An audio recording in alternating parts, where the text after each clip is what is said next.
headlines. South Korea offers dialogue to North Korea for next month. Seoul says the two Koreas need to meet and talk to prepare for peaceful unification.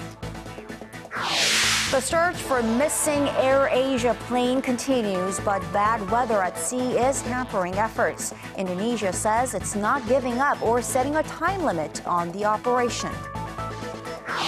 And the military pact that enables South Korea and Japan to share their intel on North Korea's nuclear and missile programs via the U.S. goes into effect. Hello and welcome to ARIRANG News. Thanks for tuning in today. I am Kang Tae in Seoul. In what could be seen as the extension of an olive branch to North Korea, South Korea proposed holding inter-Korean talks in the next year. Officials here told reporters that they wish to get a positive answer from North Korea. Our Hwang Sung-hee has our top story. In a surprise move towards the year's end, South Korea proposed Monday to meet with North Korea for talks sometime in January. The Presidential Committee for Unification Preparation officially proposed talks on issues of mutual interest between South and North Korea. We hope to heal the wounds of war-separated families before the Lunar New Year holiday. South Korean Unification Minister Ryu Gil-jae said the talks would center on the issues discussed by the Unification Preparatory Committee this year and its plans for next year, which marks the 70th year of the division of the Korean Peninsula. Some plans include expanding people-to-people exchanges through sporting events, such as a soccer match between the two Koreas. The committee also plans to work towards holding family reunions on a regular basis and allowing for the exchange of letters. While some doubt a positive response from North Korea, saying the regime was never a fan of President Park's Unification Preparation Committee, others remain hopeful. There are members of the committee that have visited the North. They say North Korea's assessment of the Unification Preparatory Committee has not been positive or negative. We hope North Korea accepts our proposal. Analysts say Pyongyang will want to make some progress with Seoul in time for the 70th year of their division next year, and that Kim Jong-un will likely express his willingness to do so in his New Year's speech on January 1st. Hwang Sung-hee, ARIRANG News. Now, South Korea, the U.S., and Japan will be able to share military intelligence regarding North Korea more easily starting today. Although indirectly, the agreement gives Seoul and Tokyo unprecedented access to each other's defense intelligence. Our Kim Hyun-bin tells us more. Nuclear bombs and intercontinental ballistic missiles that can reach the continental United States.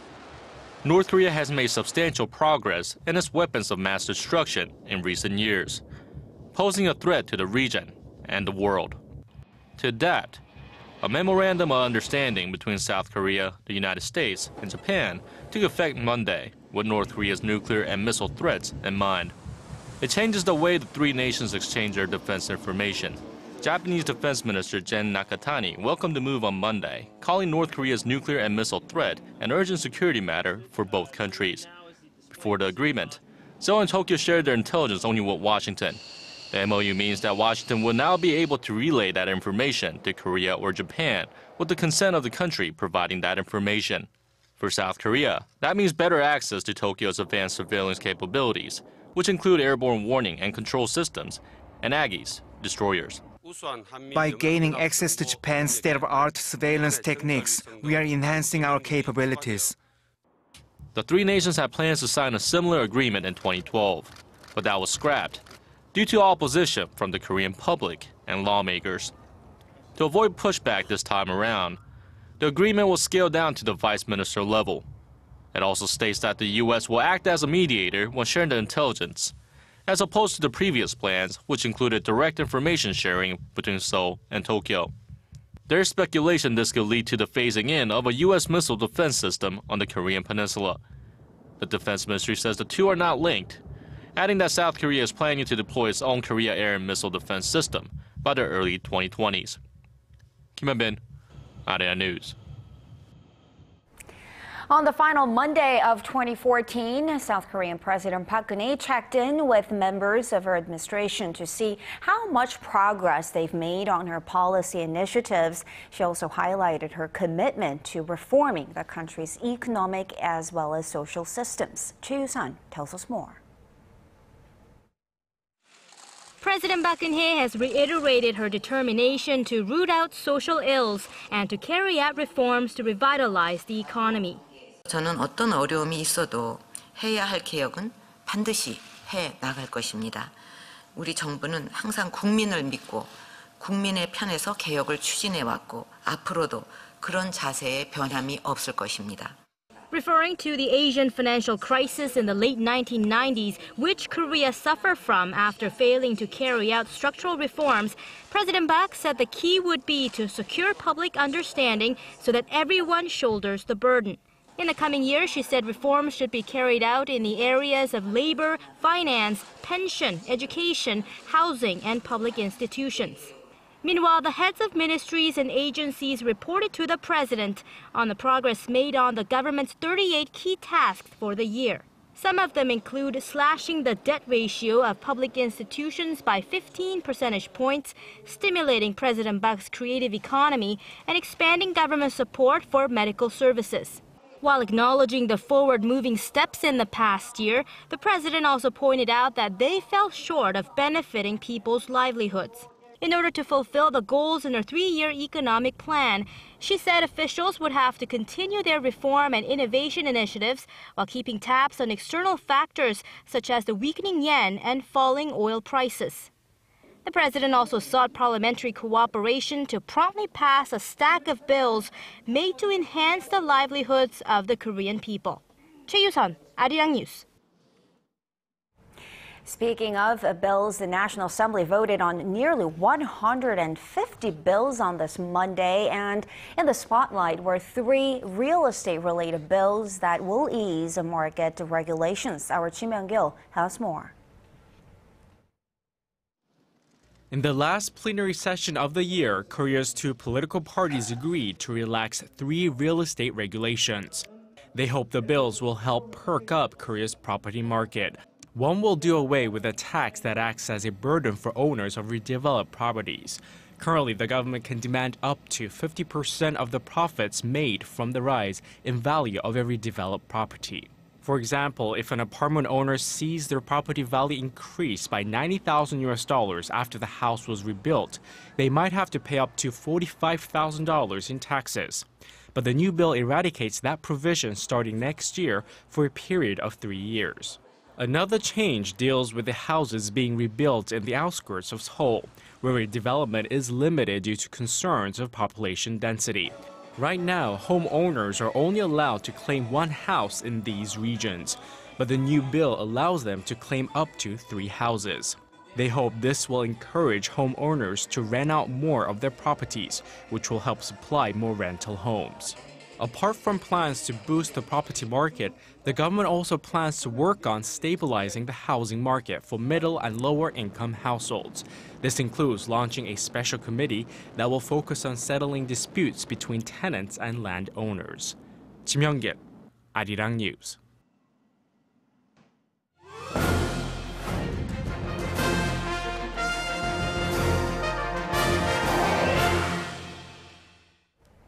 For this week's Industry Insight, we're talking about SK Hynix. It's a Korean company, also one of the key movers and shakers in the world's highly lucrative memory chip industry. But in the beginning, it didn't exactly start out that strong. Our Hwang Sung-hee tells us more. For 3 straight quarters this year, SK Hynix reported over 1 trillion won, or roughly $900 million in operating profit. In the 3rd quarter, it earned $30 for every $100 of sales, meaning it was more profitable than Apple in terms of operating profit margin. So, what's driving the company's robust growth recently? Take a look. The memory chip industry is all about adding a ton of a memory storage onto a tiny semiconductor. That includes DRAM chips for computers and flash chips used in smartphones and digital cameras. So the name of the game is miniaturization technology and an efficient manufacturing process. And SK Hynix, the world's second largest chip maker, excels in reducing production costs. Basically, DRAM is a kind of commodity. So just to be a low-cost producer is the most important thing. Basically, during the last around 30 years, Hynix, SK Hynix remained as a low-cost producer. Industry experts say the company's survival instinct has led to engineering innovations that pushed production costs down. When SK Hynix was going through hard times in the past, it wasn't able to invest in facilities, so it had to operate its factories with very little money. But it was back then when the company accumulated its know-hows. So in terms of production efficiency, it has become the #1. Established in 1983 as Hyundai Electronics, the company was pushed to the brink of collapse both in the wake of the 1997 Asian financial crisis and in the 2008 global financial crisis. The debt-laden company also suffered from years of a cutthroat game of slashing prices played out by more than 20 memory chip makers. In 2001, its creditors forced it into a debt workout program. The seemingly never-ending story of financial trouble ended when SK Group, one of Korea's 3 largest conglomerates, took it over in 2012 and renamed it SK Hynix. With the help of its new deep-pocketed parent, the company could aggressively invest in the latest production facilities as well as research, while the rest of the industry players were cutting back. Now the business environment for SK Hynix seems positive, with Samsung Electronics and Micron Technology of the U.S. remaining as the company's only rivals. The demand for memory chips is also growing thanks to the ever-evolving smartphone industry. Of course, a peaceful cohabitation by the 3 powers could end if the industry leader Samsung aggressively increases its market share or if newcomers decide to enter the market. For the foreseeable future, however, SK Hynix is poised to enjoy profits. Hwang Sung-hee, ARIRANG News.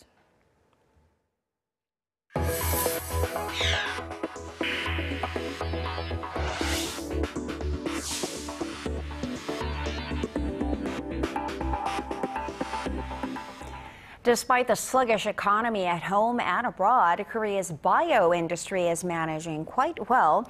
Data from the Ministry of Trade, Industry and Energy shows that output in the bio industry grew more than 5% in 2013 from the year before to more than 7.5 trillion won, which is roughly about $6.8 billion. For the past 5 years, the industry has expanded nearly 9% on average every year. The production of biofood and biologic medical products took up almost 80% of this industry's total output. The Interview lives up to its hype. The controversial comedy movie about assassinated North Korean leader Kim Jong-un has been viewed more than 2 million times online in the 4 days since its release. This translates into profits of $15 million for Sony Pictures, and that total is expected to rise as Apple has decided to provide the film on iTunes. Sony released the film online last week and can be rented for just under $6 or downloaded for about $15. The movie, The Interview, is also being screened in over 330 theaters across the United States. Sony earned about $1 million in ticket sales on the first day alone of its theatrical release. And coming back to Korea, the Korean film Ode to My Father, set in Busan's Gukjae Market, has sold more than 4 million tickets in less than 2 weeks now. And what's interesting is that the popularity of this film is propelling the popularity of the market in real life. Our Park Ji-won tells us more. As its title suggests, Ode to My Father tells a story of a typical father from Korea's older generation through the main character, Deok-soo. After growing up during the Korean War, Toksu later gives up on attending college to support his younger siblings and heads to Germany in the 1960s to earn money as a dispatched miner, then to Vietnam as an engineer during the Vietnam War. After some time, Toksu finally opens up his own shop at Gukjae Market, the largest traditional market in the southern port city of Busan. The popularity of the film has led to a resurgence in interest in the market, which now houses more than 1,500 small shops. The market usually draws in 20,000 to 30,000 people during the week and some 50,000 on the weekends. But those numbers have more than doubled since Ode to My Father was released on December 17th. Many of those coming through are young people who want to see the setting of the film for themselves. Some are also looking to connect to the generation of men who lived through the Korean War of 1950s and its aftermath.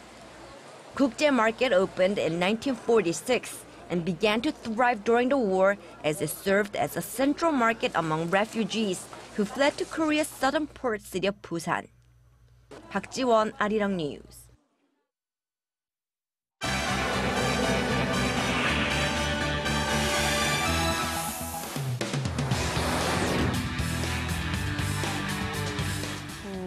The international search resumes for the missing AirAsia passenger jet that was carrying more than 160 people when it vanished over Indonesian waters. And to tell us more about this story and others, Paul E. is joining us from the News Center. Paul, give us the latest.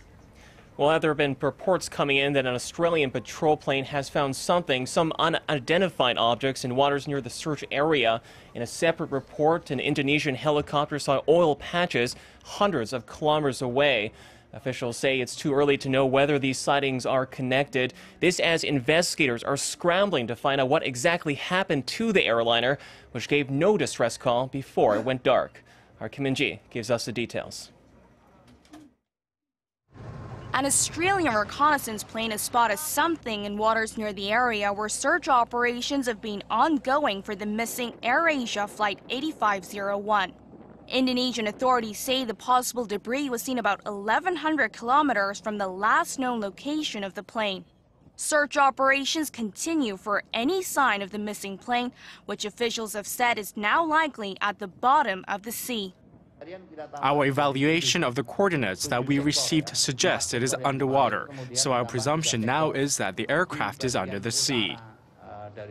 Currently, ships, planes, and helicopters are being used to find the missing aircraft after search operations were suspended Sunday night. Air traffic control officials say the plane went missing Sunday at 7:24 a.m. local time after a request by one of the pilots to fly at a higher altitude to avoid storm clouds was denied. The airliner was flying from the Indonesian city of Surabaya to Singapore when it went missing 40 minutes into the flight above the Java Sea with 162 people on board. Of them, 155 are Indonesian, with 1 British, Malaysian, and Singaporean passenger, and 3 from Korea. According to Korea's foreign ministry, the Korean nationals are a couple in their 30s and their 11-month-old daughter. The ministry plans to send a surveillance plane as early as late Tuesday to help in the search and rescue operation. At a makeshift crisis center in Indonesia's Surabaya airport, distraught relatives wait for news of their loved ones. We are very surprised and very sad.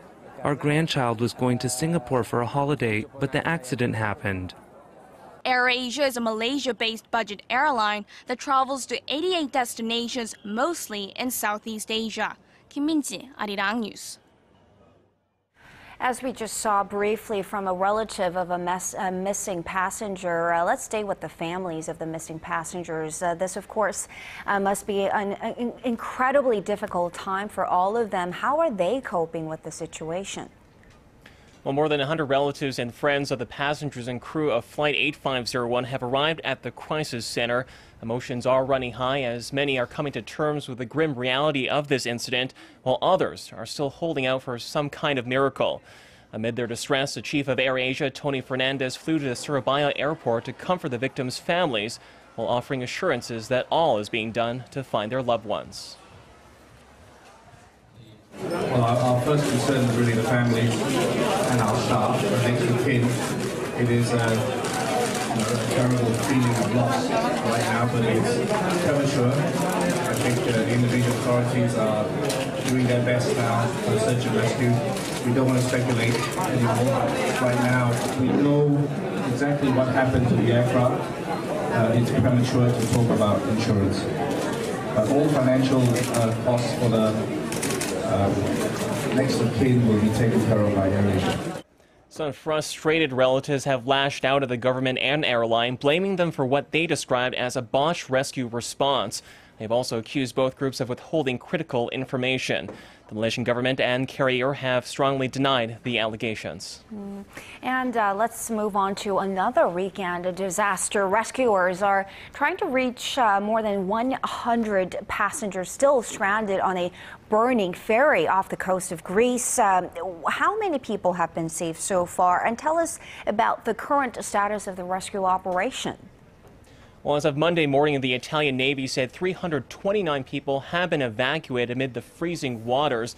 That still leaves 149 terrified and exhausted passengers and crew on board the crisis-stricken vessel. Authorities say the rescue operation remains painstakingly slow as they battle gale force winds and high waves. Our Shin Se-min takes us there. Italian and Greek military and Coast Guard officials are struggling to get hundreds of passengers off the burning Italian flag Norman Atlantic ferry that sits stranded and billowing smoke off the coast of Greece. Battling high winds and choppy waves, Coast Guard officials have a daunting task on their hands, and it's becoming a race against time given the fire and the inclement weather conditions. At least one person has been confirmed dead and 2 of the rescued suffered injuries. Passengers have been pulled from the smoldering vessel, though. However, people left on the ship look likely to face a night of uncertainty and fear. The blaze is believed to have broken out early Sunday morning in the lower deck garage of the vessel.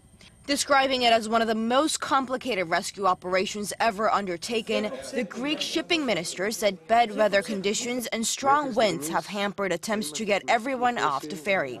Some 10 merchant ships in the area have been assisting rescue efforts, with some transporting dozens of passengers away from the burning vessel. Local authorities say rescued passengers are being treated for dehydration and hypothermia. The condition of the ferry prior to this fire is also being called into question. Reports say the last inspection of the ferry found 6 deficiencies, including a malfunctioning fire door, as well as missing emergency lights and defective watertight doors. Despite the safety issue, the European Maritime Safety Agency says none of them were severe enough to keep the ship in port. Shin Se-min, ARIRANG News. And finally, Paul, the sharp decline of the Russian currency this year has pushed the country's economy on the brink of recession. It's not also Russia, though. It's also having a widespread impact on neighboring countries. And we're going to talk about Finland now. That's right. The ever-weakening ruble and EU sanctions against Moscow are taking a big bite out of the Finnish economy, especially the southeastern town of Lappeenranta. Located just 30 kilometers from the Russian border, the town had been booming with Russians visiting Europe, but with the recent downturn, tourist retail trade is now all but drying up. We have calculated that Russian tourist has created about 2,600 working places in Lappeenranta. I mean normal time, but today the situation is different, and I guess that we should decrease about 1,000 working places. Out of the 2 million foreign tourists visiting the city every year, over 3/4 were from Russia. But that over the past 3 months, that number has decreased by about 40%. This as the ruble continues to slide, with fewer Russians able to afford foreign trips and goods. Charity? Certainly tightening their belts there. Let's leave it there for now. Thank you so much for those stories, Paul, and we will see you again in just about 2 hours.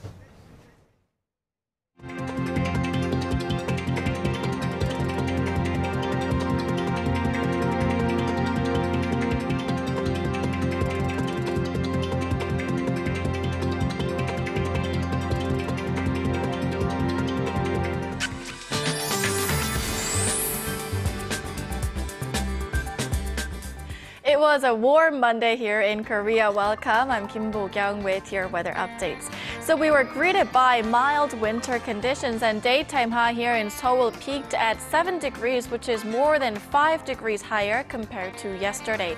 But warm winds from the west has also brought fine dust from China with it. So the fine dust level has risen to 189 micrograms per cubic meter here in the capital, which is around 4 times the normal levels. Looking ahead, it looks like mild winter conditions will stick around until Wednesday, when snow or showers will fall, that is, leading to a drop in numbers on New Year's Day, so morning lows should plunge to -10.